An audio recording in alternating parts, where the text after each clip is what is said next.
ہاں جو ایک فوجی حکمرانی کا دور ہوتا ہے ضیاء الحق کے دور میں شاید ہوا ہو، پرویز مشرف کے دور میں ہوا ہے، شاید ایوب خان کے دور میں ہوا ہو، لیکن اس طرح کا ہتھکڑیاں لگا کے نظر آ رہے ہیں آئندہ انتخابات میں پی ٹی آئی کو لیڈ کرتے ہوئے؟ یہ میں وثوق سے کچھ نہیں کہہ سکتا، لیکن جس انداز میں کیسز ڈالے جا رہے ہیں یا کیسز بن رہے ہیں اس سے تو مجھے نہیں لگتا کہ وہ باہر بھی آئیں گے. صحیح ہے، میرا خیال ہے وہ اپنے چیئرمین کے ساتھ ہی بیٹھ کے اندر گپ شپ لگاتے رہیں گے، اس سے زیادہ تو میں توقع نہیں کر رہا. ابھی آپ یہ اندازہ کر لیں کہ شاہ محمود قریشی صاحب کے ساتھ جو سلوک ہوا اس پر ان کے جو بدترین مخالف ہیں حلقے میں، ملتان میں، جنوبی پنجاب میں اور قومی سیاست میں، یوسف رضا گیلانی صاحب کے خاندان کے لوگوں نے بھی اس کی مذمت کی. جاوید ہاشمی صاحب ان کے مخالف ہیں اور ان کی پی ٹی آئی چھوڑنے کی ایک اہم ترین وجہ شاہ محمود قریشی صاحب ہی تھے. وہ بھی مذمت کر رہے ہیں، مخالفت کر رہے ہیں. بلاول بھٹو صاحب نے آج مذمت کی ہے، حالانکہ آپ کو یاد ہوگا بلاول بھٹو نے ان کے بارے میں اسمبلی میں کھڑے ہو کے کیا کہا تھا، عمران خان سے کہا تھا کہ ان سے بچ کے رہنا ہے، اور یہ بھی بڑے القابات سے نوازتے رہے، بلاول صاحب کو بچہ ہے یہ وہ ہے. لیکن اس کے باوجود وہ ایک ایسا واقعہ ہے جس کی بلاول کو بھی مذمت کرنی پڑی ہے. تو یہ میرا خیال ہے ہمیں ہماری بیوروکریسی کو، ہماری پولیس کو یہ روایات نہیں ڈالنی چاہیے. صحیح، ٹھیک ہے. اب ارشاد صاحب راجہ صاحب کی طرف چلتے ہیں، اور راجہ صاحب سے میں ڈائریکٹلی جو انتخابی معاملہ ہے اس کی طرف جانا چاہوں گا. راجہ صاحب، آپ نے جب پی ٹی آئی کے خلاف علم بغاوت بلند کیا تو آپ کہتے تھے کہ ہم حلقے میں جانے کی پوزیشن میں نہیں ہیں، اور آنے والے دنوں میں پی ٹی آئی کو امیدوار نہیں ملیں گے، کوئی ٹکٹ لینے والا نہیں ہوگا. لیکن یہ 2434 امیدوار آ گئے ہیں، سب سے زیادہ ان کے. تو آپ کا کیا اس وقت اندازہ غلط تھا؟ شکریہ باسی صاحب. باسی صاحب، عمران خان 5 سال پورے کر جاتا تو جو میں نے کہا تھا 100% درست ثابت ہونا تھا. لیکن کیونکہ ملک ڈیفالٹ کر رہا تھا، تمام ادارے تباہ ہو رہے تھے، اس کے خلاف عدم اعتماد کی. جب یہ وزیر اعظم تھا تو اس کا گراف بہت نیچے آ چکا تھا، آپ جس سے مرضی یہ چیک کرا لیں. جب عدم اعتماد ہوا، پھر اس نے سائفر کا ڈرامہ کیا، پھر اس نے پولیس پہ حملے کیے، اپنے آپ کو مظلوم ثابت کرنے کی کوشش کی. اس کے بعد اس کا ووٹ بینک میں یقیناً اضافہ ہوا ہے، اس میں کوئی شک والی بات ہی نہیں ہے. لیکن یہ سارے ڈراموں کا نتیجہ ہے، سارے بوگس جو اس نے سلسلہ رکھا ہے ایک عرصہ دراز تک. اور میں یہ بھی اس چیز کا بھی قائل ہوں کہ یہ جیل میں ہے تو اس وجہ سے بھی اس کو ہمدردی مل رہی ہے. اور اس آدمی نے جو ملک کا بیڑا غرق کیا ہے، ملک کا ستیہ ناش کیا ہے، وہ ایک لمبی سٹوری ہے، میں اس تفصیل میں نہیں جانا چاہتا. لیکن یہ ایک حقیقت ہے کہ لوگ اس کا گراف بڑھا ہے وزیر اعظم کی کرسی سے اترنے کے بعد، اور آہستہ آہستہ اور بڑھ رہا ہے، اس میں بھی کوئی شک نہیں. لیکن انشاءاللہ تعالی ہم مسلم لیگ نون بھرپور مقابلے کے لیے تیار ہے. میں نے پہلے بھی کہا ہے کہ مسلم لیگ نون پنجاب میں سویپ کرے گی، اور انشاءاللہ وزیر اعظم پاکستان 8 تاریخ کو میاں نواز شریف ہوں گے. تو اس سے ہمیں کوئی نہ ڈر ہے نہ کوئی خوف ہے. حلقے میں اپنی کمپین کر رہے ہیں، یہ آئے میدان میں اپنی کمپین کریں، ہم تو تیار ہیں. دوسرا ایک چیز میں آپ کے علم میں لانا چاہتا ہوں اور آپ سے اور آپ کے سننے والوں سے، کہ یہ جو کہتے ہیں کہ جی ہمارے کاغذ چھین لیے گئے، ہمارے گھروں پہ حملے ہوئے، یہ پھر 2400 لوگ کاغذ کس طرح جمع کرا گئے؟ ہمارے فیصل آباد میں ایک واقعہ نہیں ہوا اس قسم کا. یہ اپنا ارشاد صاحب جھوٹے پراپوگنڈے کے ماسٹر ہیں.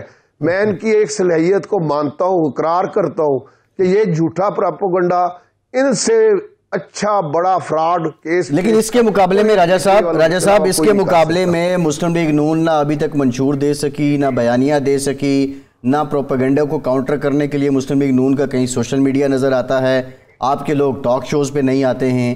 تو یہ سب باتیں آپ صرف اس کی اہلیت کو ہی قبول کر رہے ہیں، اپنی خامیاں دور کرنے کے بارے میں آپ کیوں نہیں سوچ رہے؟ جی یہ آپ نے بہت اچھا سوال کیا ہے. منشور ہمارا جلد آ رہا ہے، اس پہ کمیٹی بیٹھی ہوئی ہے. دن رات کام کر رہی ہے. باقی ٹاک شو پہ ہمارے کافی دوست شام کو مسلم لیگ نون کے مختلف چینلز پہ بیٹھے ہوتے ہیں. یہ تو میں سمجھتا ہوں کہ ایسی بات نہیں, بھرپور دفاع کر رہے ہیں دوست سارے بیٹھ کے.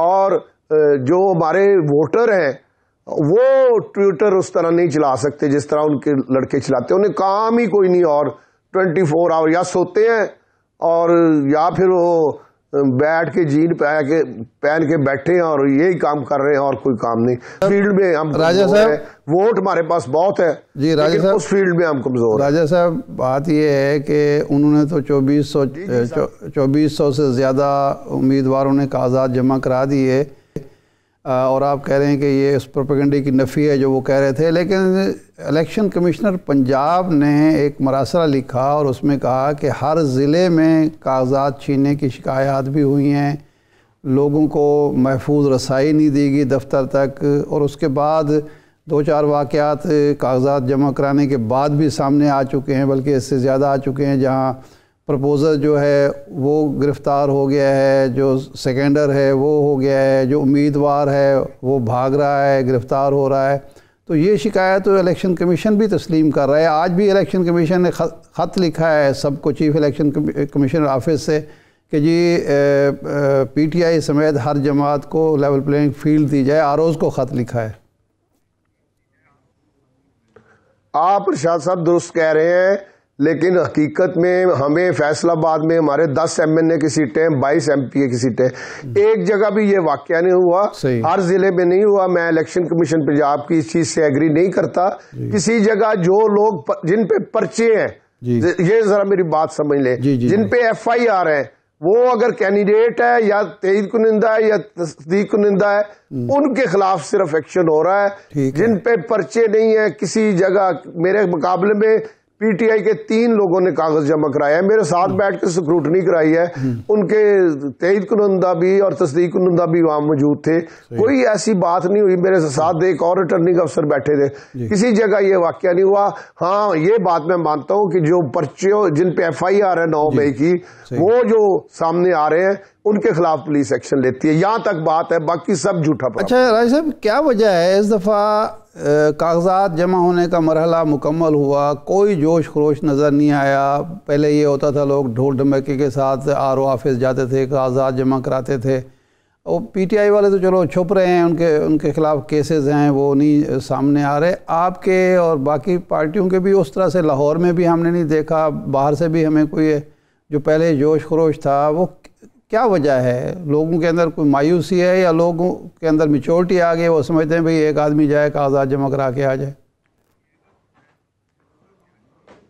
میرا خیال ہے جو آپ نے سیکنڈ آپشن بتایا نا کہ لوگوں میں میچورٹی آ گئی ہے اور لوگ سمجھتے ہیں کہ یہ وقت کا ضیاع ہے, لوگوں کو بھی تکلیف دینا. آج کل آپ کو پتہ ہے لوگ مہنگائی سے پریشان ہیں, اور اس پہ ان کو ہم ہر روز بلا لیں تو وہ مناسب نہیں ہے. میں خود تھوڑے سے دوست 15-20 دوستوں کے ساتھ جا کے جمع کرا کے آیا ہوں. یہ نہیں کہ میں 10-15 ہزار آدمی لے کے نہیں جا سکتا تھا, اللہ کا شکر ہے میں لے کے جا سکتا تھا, لیکن اس کی ضرورت نہیں آئی. لوگوں میں میچورٹی آ گئی ہے, لوگ سمجھتے ہیں یہ وقت کا ضیاع ہے, اور یہی وجہ ہے. پہلے ہم خود 93 میں جلوس بنا کے جاتے تھے کہ کاغذ جمع کرانا ہے, اب وہ ٹرینڈ بدل گیا ہے. نہیں تو راجہ صاحب یہ ڈھول والوں نے بھی اب پیسے زیادہ لینے شروع کر دیے ہیں. نہیں, ڈھول والوں نہیں, جو لوگوں کو ہم بلاتے ہیں ان لوگوں کے اپنے اپنے مسائل ہیں, ہم انہیں زیادہ کوشش کرتے ہیں کہ تکلیف نہ دیں. صحیح. لیکن راج صاحب وہ ان کو بیچاروں کو اچھا کھانا کھانے کو مل جاتا تھا, ذرا تھوڑا سا شور شابہ وہ کر لیتے تھے, آپ نے تو محروم کر دیا ہے رونق سے. لیکن راجہ صاحب ابھی کمپین جوش سے شروع ہوگی تو ان کو پورا موقع دیں گے اپنے جذبات کا اظہار کر لیں. اب راجہ صاحب ایک اور بھی مسئلہ ہے نا, 8 فروری کو اکثر جگہوں پہ ڈھول والے سٹینڈ بائی رہیں گے لیکن بجائیں گے نہیں, تو وہ مسلم لیگ نون کے اب آپ امیدوار ہیں, فرق کیا فیل کرتے ہیں جب آپ اپنے حلقے میں جاتے ہیں؟ لوگوں کا جو آپ کے ساتھ رسپانس تھا, جو لوگ پی ٹی آئی کے فورم سے آپ کو سپورٹ کر رہے تھے, کیا وہ آج بھی کر رہے ہیں؟ جنہوں نے پیپلز پارٹی کے فورم سے کیا وہ آج بھی کر رہے ہیں؟ عمومی طور پہ میچورٹی آئی ہے تو رویوں میں فرق کتنا آیا ہے ووٹر کے؟ اس میں عباسی صاحب, میں اس حلقے میں جس میں ابھی بیٹھا ہوں اور آپ سے بات کر رہا ہوں. 40 سال سے میں سیاست کر رہا ہوں اور میں نے بطور ورکر اپنے آپ کو سیاست کی ہے. میرا اپنا ذاتی تعلق ہے لوگوں کے ساتھ، بہت زیادہ لوگوں کے ساتھ پیار ہے، لوگ محبت کرتے ہیں. مجھے بہت ساری اور جو کینڈیڈیٹ ہیں ان کے مقابلے میں مجھے ایک تو بہت پرانا ہو گیا ہوں، تجربہ ہو گیا ہے، لوگوں سے تعلق ہے، ذاتی تعلق ہے. لوگ میرے ساتھ پیپلز پارٹی سے گیا تو لوگ میرے ساتھ پی ٹی آئی میں گئے، پی ٹی آئی سے نون میں گیا ہوں تو کوئی ایک آدمی بھی ایسا نہیں جو میرے ساتھ نون لیگ میں نہ آیا ہو. تو یہ اللہ کا شکر ہے، میں لاکھ لاکھ اللہ کا شکر ادا کرتا ہوں. اور مجھے حلقے میں کوئی مسئلہ نہیں. میں انشاءاللہ اللہ کے فضل، اللہ کی مہربانی سے بہت بھاری میجارٹی سے انشاءاللہ کامیاب ہوں گا.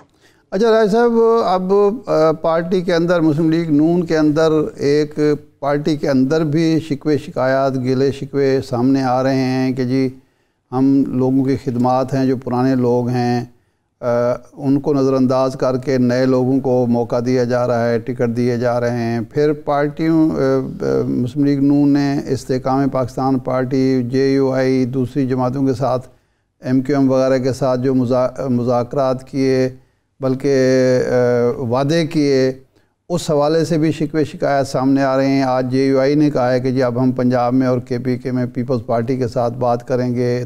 استحکام پاکستان پارٹی والے بھی ناراض لگتے ہیں کہ جی ہم سے وعدے کیے گئے اور اب ایفائے عہد نہیں کیا جا رہا. تو یہ جو اندرونی اضطراب ہے اور ہیجان ہے یا بے چینی ہے، اس کی وجہ سے تو کہیں آپ لوز نہیں کر بیٹھیں گے الیکشن؟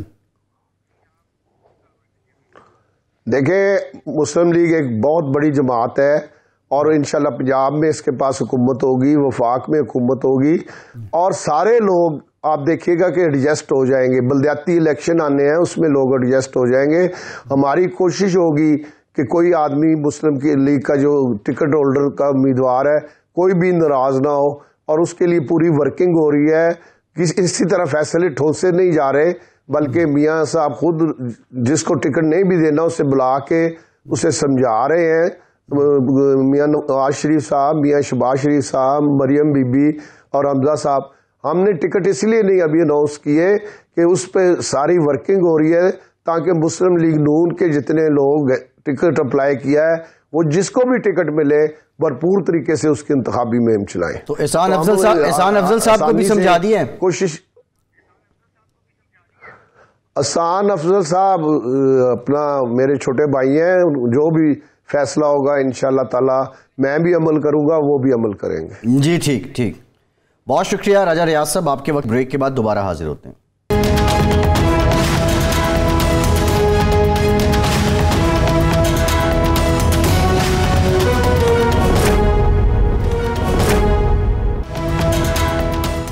بریک کے بعد ایک بار پھر سے آپ کو خوش آمدید کہیں گے. ارشاد صاحب، نواز شریف صاحب کے کاغذات نامزدگی منظور ہو گئے ہیں.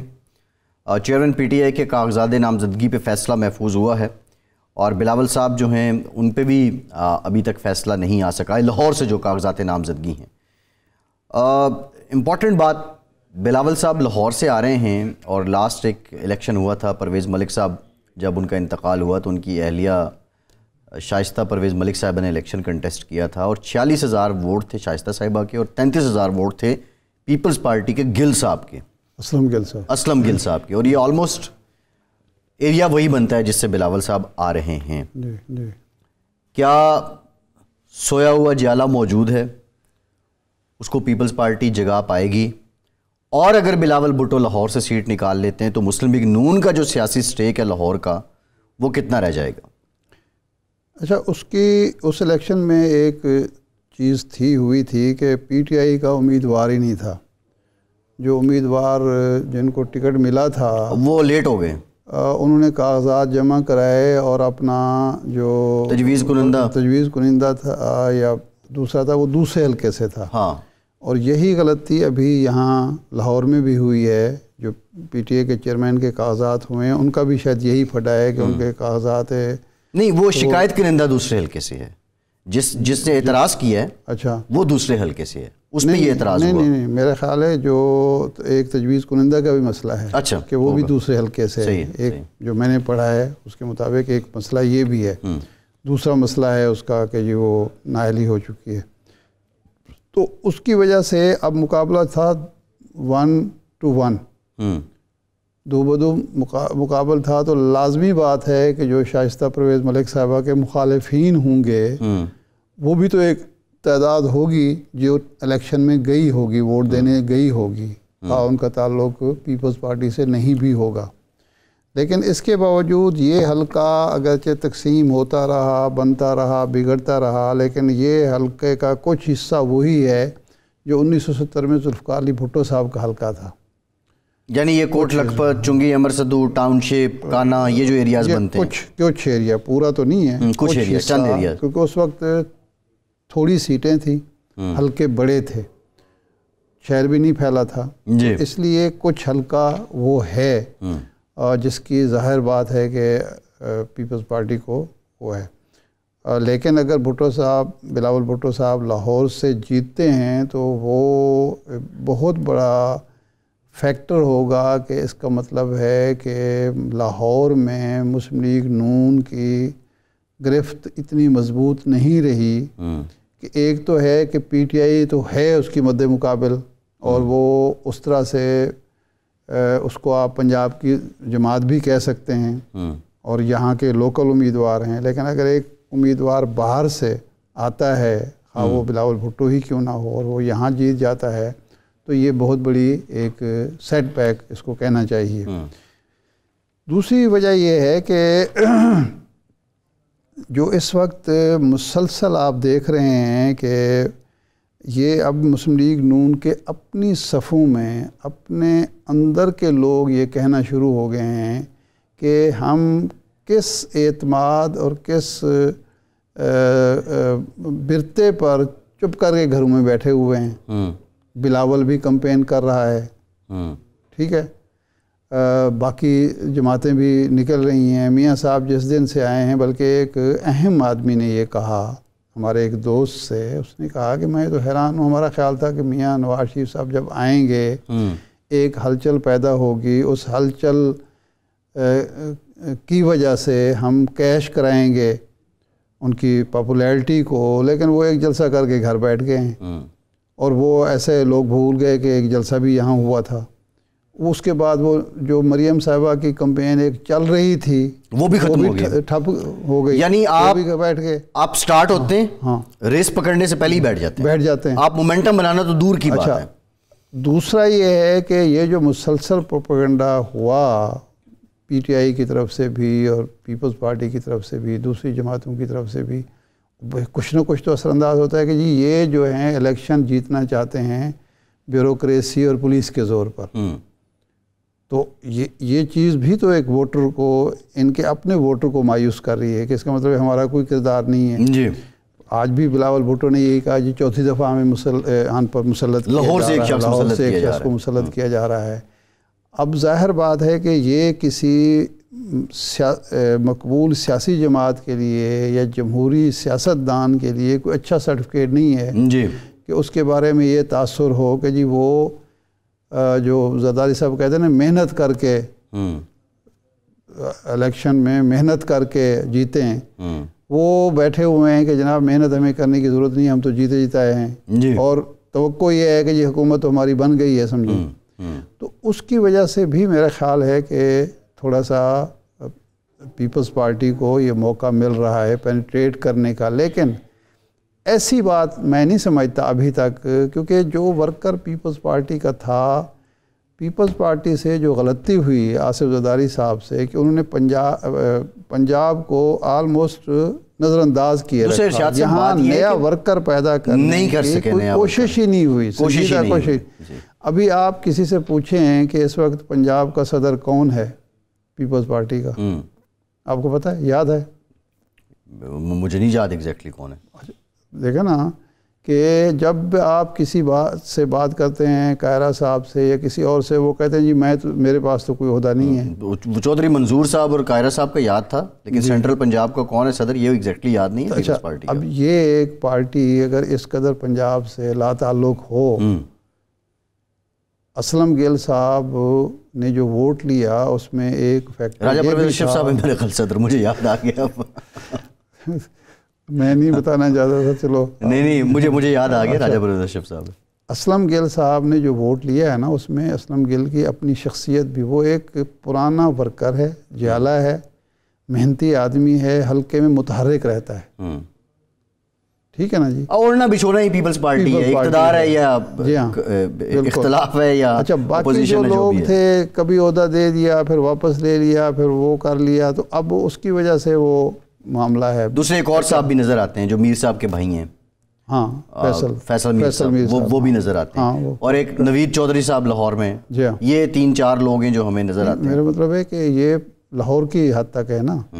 پنجاب کی تنظیم یعنی جو لاہور صاحب کا نام نہ لیں گے تو ناانصافی. لاہور گڑھ ہے سیاست کا، جو پنجاب کا صدر ہو اس کی تو لاہور میں ویزیبلٹی ہونی چاہیے نا. لاہور میں وہ نظر آنے چاہیے، ان کی ایکٹیویٹی ہونی چاہیے. جو جنرل سیکرٹری ہے اگر وہ اپنے حلقے میں بیٹھا ہوا ہے تو پھر تو بات اس طرح سے ہوگی. دوسرا ذمہ داری ان پہ یہ بھی ہے کہ وہ اس طرح کھل کے ایکٹیویٹی اس لیے بھی نہیں کر سکتے کہ وہ ابھی تک اسپیکر ہیں. وہ اس شخص کو صدر بنائیں جو کسی آئینی عہدے کا پابند نہ ہونا. الیکشن کا ماحول ہے، جب وہ پابند ہیں اس بات کے کہ جی وہ الیکشن کمپین میں حصہ نہیں لے سکتے، تو وہ صدر آپ نے بنایا کیوں ہے؟ ٹھیک ہے. تو ایک وجہ یہ بھی ہے.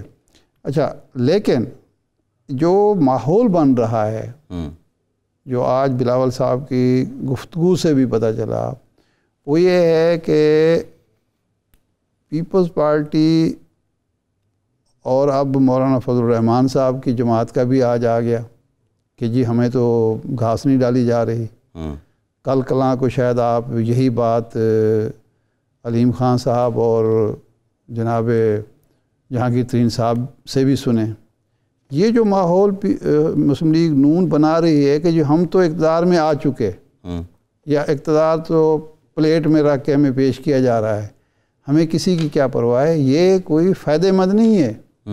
ایک تاثر ضرور بنتا ہے کہ جی یہ برسر اقتدار میں آنے والی جماعت ہے، اس کے چانسز زیادہ ہیں تو اس کی طرف رجوع کرنا چاہیے، لیکن اس سے ایک ریئیکشن بھی پیدا ہوتا ہے. جی. تو اگر یہ ریئیکشن پیدا کر دیا گیا پیپلز پارٹی نے اور دوسرے مخالفین نے، اور وہ جو پہلی ایک تاریخ ہے مسلم لیگ نون کی کہ یہ وعدہ وفا نہیں کرتے، تو یہ کوئی اچھا سرٹیفکیٹ نہیں ہوگا. صحیح ہے. ارشاد صاحب ویسے جتنے معاہدے یہ جتنی کمٹمنٹس یہ کرتے ہیں دیگر جماعتوں والے بھی، ان کو بھی پتہ ہے کہ یہ وفا ایک حد تک ہے، اس کو کوئی ایبسولوٹ وفا نہیں کہتے. وہ تو مشہور مقولہ ہے نا آصف زرداری صاحب کا کہ وعدے جو ہیں وہ قرآن حدیث نہیں ہوتے. جی. یہ بھی تو انہوں نے کہا تھا نا. تو وہ اب ارشاد صاحب ایک معاملہ اور ہے کہ جو کور کمانڈرز کانفرنس ہوئی ہے، وہ وعدہ ہی کیا جو وفا ہو. ہاں، جو وفا ہو جائے. وفا ہو جائے تو پھر وعدہ تو نہیں رہتا. فوج تعینات انتخابات میں اگر الیکشن کمیشن فوج کی خدمات حاصل کرتا ہے تو تعاون فراہم کیا جائے گا. یہ کور کمانڈرز کانفرنس میں بات ہوئی ہے. میرا سوال یہ ہے کہ آپ سمجھتے ہیں، کیونکہ کل ایک رپورٹ آئی ہے تقریباً کے پی کے میں بڑی تعداد میں جو سیکیورٹی کے لیے اہلکار چاہیے ان کی کمی ہے، آپ سمجھتے ہیں کہ آئندہ انتخابات میں فوج تعینات ہوگی؟ میرے خیال ہونی چاہیے. 2 وجوہات سے ہونی چاہیے. ایک تو جس طرح کا ماحول ملک میں ایک پولرائزیشن کا، محاذ آرائی کا سیاسی جماعتوں کے درمیان، سیاسی ورکروں کے درمیان بن رہا ہے، اس میں پولیس پر ہمیشہ یہ ہوتا ہے کہ جی وہ کسی نہ کسی کی ٹھپا لگا ہوتا ہے. تو لیکن فوج جو ہے قومی نیشنل آرمی ہے، تو فوج پر ایسا کوئی نہیں ہے. تو فوج ایک تو امن و امان کے قیام کے حوالے سے، ایک اس کی موجودگی کی وجہ سے خود ووٹر کو یہ اعتماد ہوتا ہے. ووٹر آرام سے نکلتا ہے. صحیح، ٹھیک ہے. میرا خیال ہو جائے تو کوئی صحیح. ارشاد صاحب ایک بریک کے بعد دوبارہ حاضر ہوں گے، ہمارے ساتھ رہیے.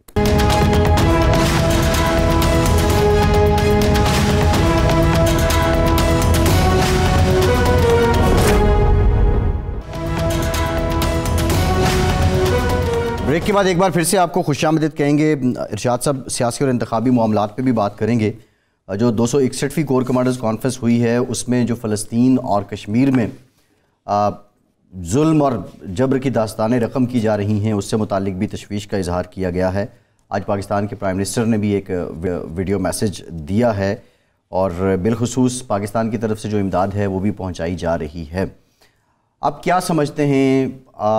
امریکہ بھی ایک موقع پہ آ کے کہہ چکا کہ اسرائیل یہ جنگ نہیں جیت سکتا، انہوں نے بھی اشاروں میں بات کی، لیکن سلسلہ رکا نہیں ہے.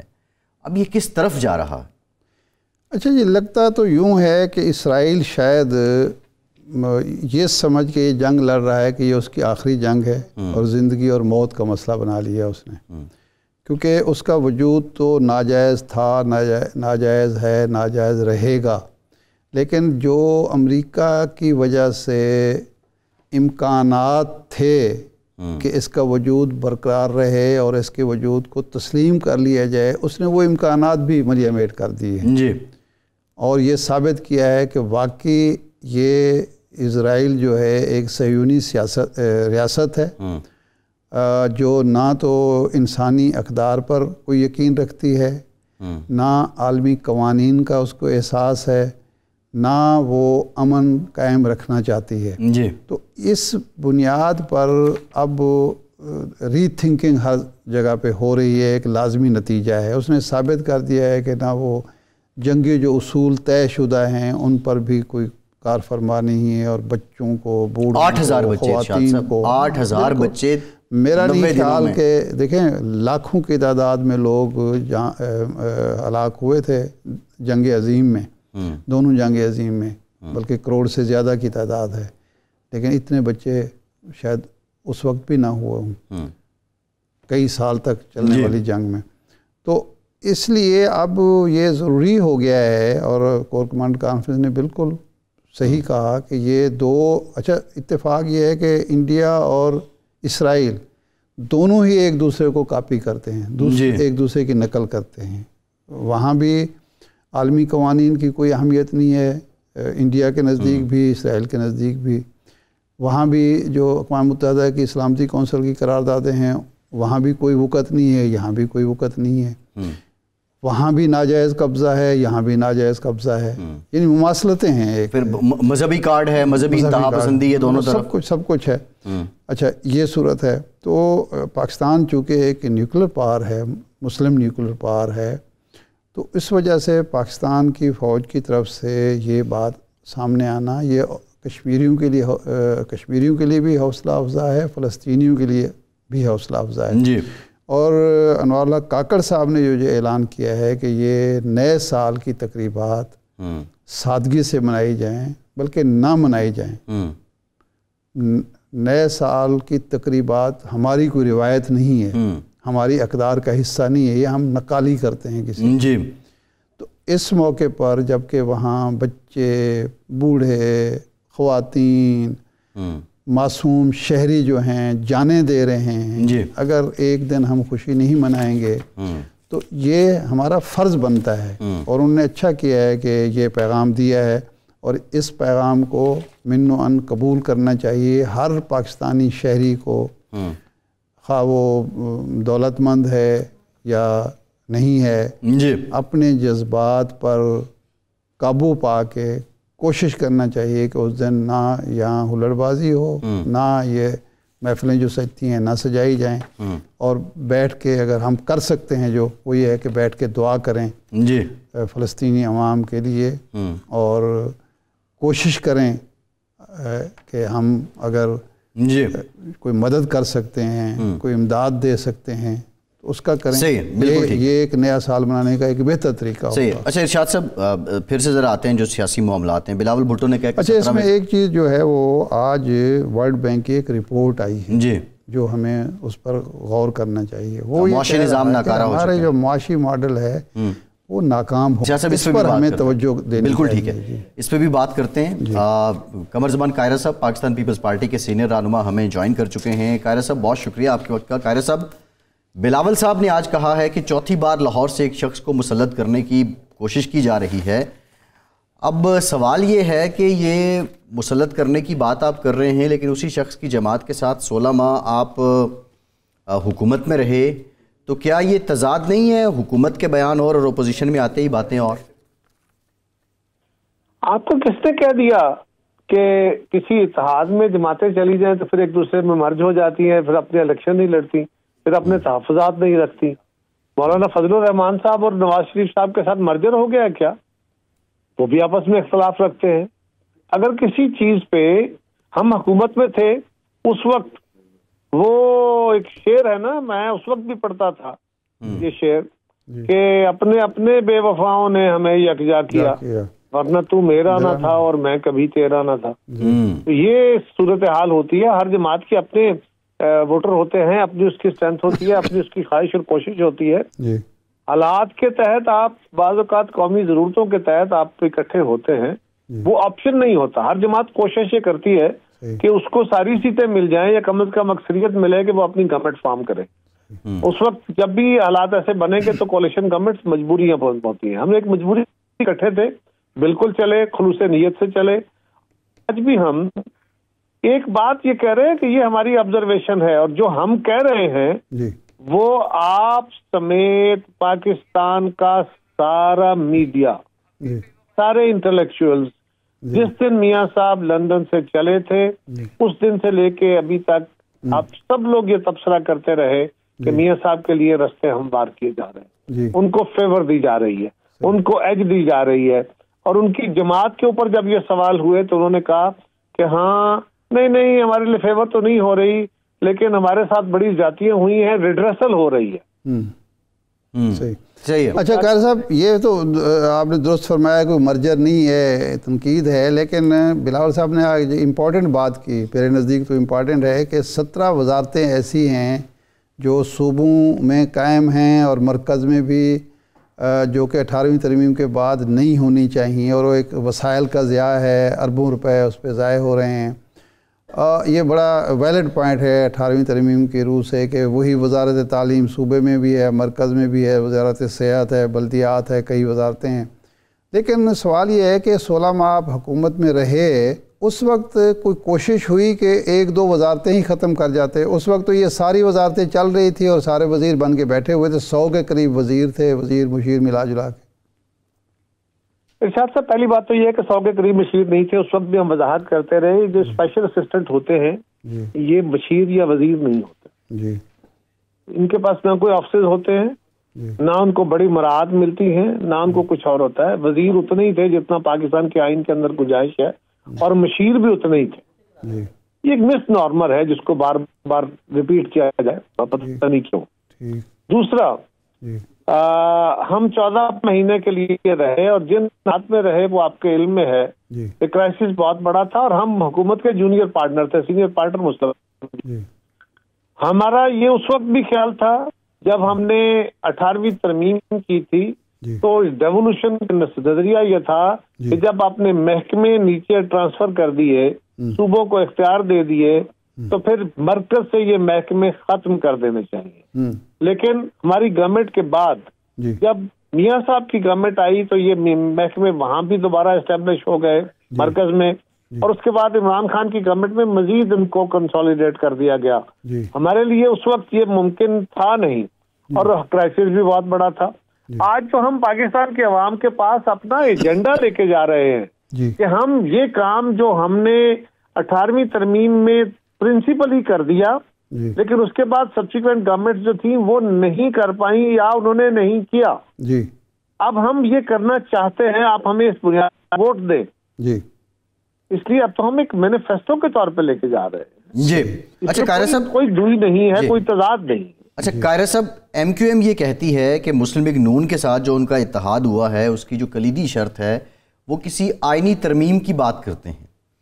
آپ سمجھتے ہیں کہ وہ کیا ہو سکتی ہے؟ کیا وہ 18ویں ترمیم کو ہی انہینس کریں گے، فردر پاور شفٹ کی جائیں گی، یا بہت سے لوگ یہ رائے بھی رکھتے ہیں کہ 18ویں ترمیم بہت سی مسائل کی جڑ بھی ہے؟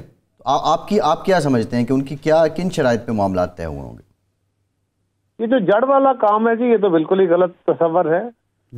دوسری بات یہ ہے کہ 18ویں ترمیم میں پاکستان کے آئین کے اندر اوریجنلی جو کچھ تھا اس کو بحال کرنے کی کوشش کی گئی. اب اگر اس پہ ہم عمل نہیں کرتے، اس پہ ہم سٹرو سینسو چلتے نہیں ہیں اور رزلٹ نہیں آتے، تو ہم آئین کو بلیم کرنا یا کسی خاص شک کو بلیم کرنا شروع کر دیتے ہیں. یہ بڑا انفارچونیٹ ہے. سوال یہ ہے کہ 18ویں ترمیم اب کوئی حیثیت نہیں رکھتی. 18ویں ترمیم ایک خاص وقت میں آئین کے اندر ایک ترمیم کی گئی، اس کا نمبر 18واں تھا. اس کے بعد اب 24-25 ہو چکی ہے.